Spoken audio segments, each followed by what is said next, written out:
In today's video, we would like to show how you can activate and manage the Keyboard Clipboard on this TCL 205 smartphone. So first of all, I'll launch the keyboard. In here at the top right part of it, you want to look for this very icon that stands for the clipboard itself. After which you want to tap on it, turn on this toggle, and that will effectively mean that you have successfully activated the Keyboard Clipboard. Next, if you would like to remove some of the elements you have over here, tap on the pencil, select what elements you would like to get rid of, and then tap on the trash bin. In order for, well, any element to be added to the clipboard, you just gotta simply copy it, and that will mean that once copied, it will be also added to the clipboard.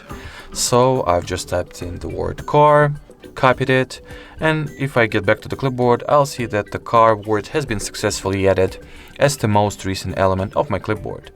From here, I can simply tap on any element I would like to paste into the, well, any given typing bar that I have launched my keyboard with, and, well, this element will be successfully used.